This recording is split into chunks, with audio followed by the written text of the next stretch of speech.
isn't going to be a very happy video. I've never made a video like this before where I just talk to the camera. I've been feeling extremely overwhelmed. And as the weeks have gone on, I've gotten very tired. When I've traveled before, it was always for a week or two, and it was always with my family.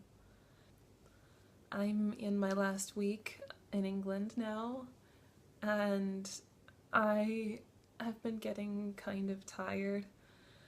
Just sort of a weight in me, and it's not like anything I've ever felt before. I've never traveled like this before. I've always had my family with me. I've always had a safety blanket. I've always had Americans. I've always had people who thought like me and people who could be brave for me. These last few weeks I have had to become a lot more adult than I had ever been before. I have never traveled by myself. I have never had to take on these kinds of responsibilities, and even though it's a very safe way in which to do all these things for the first time, it just sort of wears on you. It just sort of wears on you. I've always traveled with my dad, and I always associated it with him, but this is different. This is big. It's the first step in a very big adventure, big adventure. I've been reading books while I've been here. This isn't all of them. I've got another couple. The whole stack could be about this high, which is an insane amount of reading for me. I want to read more books this year, but it's a lot just looking at it. I was taking a history course while I was here, and a lot of the books were for that. I've gotten to learn a lot about this place, both from books while I was at home, from books while I was here, and then also just from exploring and meeting people. It's funny how you can see a world for real, and it can be the same place you've always read about in history and in literature. And sheep look the way they've always been described, and fields can look like the words, and trees grow all craggy, like the illustrations of trees that don't look like the trees at home. I always thought that they were metaphorical liberties. I always thought that people were taking artistic license, but no, it's actually how the world really is. I read this one, which is about prisoners of war. This one is about popular opinion when the First World War broke out.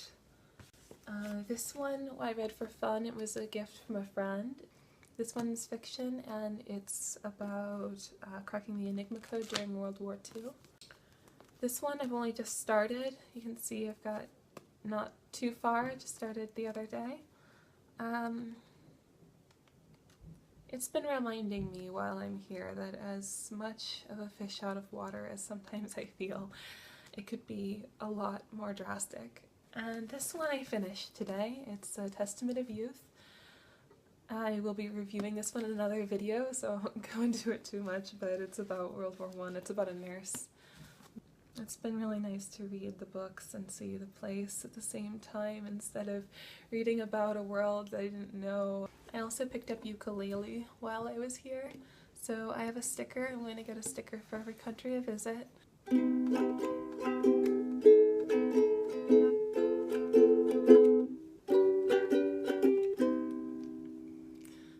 So it's, I'm gonna learn how to play the ukulele, and I've met some really good people while I'm here.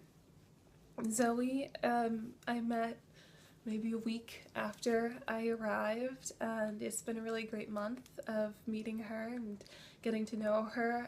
It's amazing that I have gotten to know somebody who thinks so much like me, who uses phrases that I use, not just the meaning, but word for word what I say. I don't often let my heart decide, and in this case I decided that it had to be. I had to see where this was gonna go. And Hannah was, of course, the reason I went on this trip. I knew her from Tumblr for a couple of years, and you know when you message somebody and you talk with each other on Skype and you just have to meet them in person. And then I did, and she was every bit as beautiful and every bit as talented and every bit as dry wit sarcasm as she ever was in typing and in video. And it was amazing to meet her in person and to see her in her natural habitat, and to take her books from her and give her mine, and to go for a walk and see the Roman fort she's always mentioned, and go to museums with her. And that's just something I never thought was going to happen, and then it did. And everyone's just, I'm so blessed. I'm so blessed. But I'm also getting a little bit tired. The coins are all different. Trying to get over my craving for Mexican food, or hearing American voices, or seeing my university, or going to classes. It all started to wear on me. And it's the first time I think I've ever gotten to the point where it's time to go home. You know, a week or two is never long enough. But it's also not long enough to get tired. It's not long enough to miss anybody. It's not long enough to just get exhausted. I miss my friends. I miss my professors. I miss ice cream. I miss my mom. I miss my cat.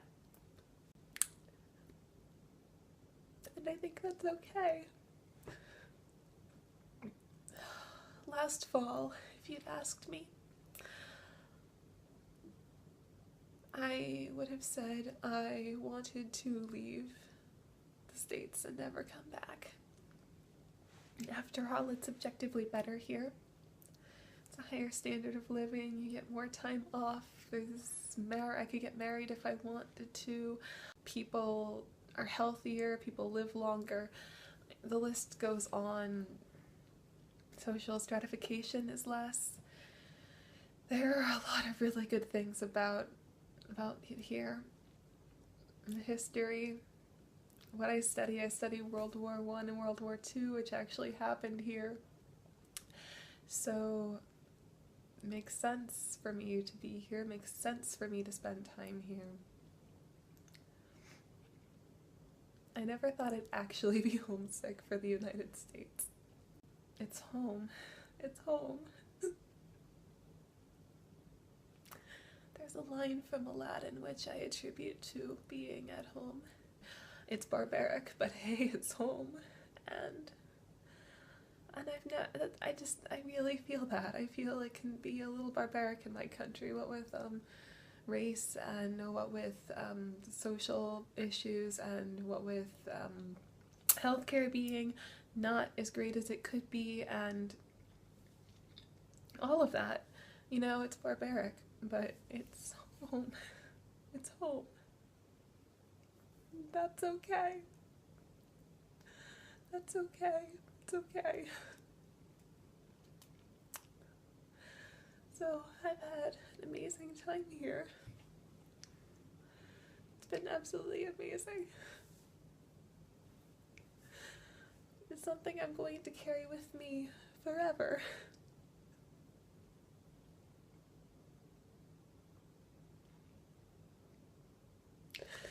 And it's time to go home.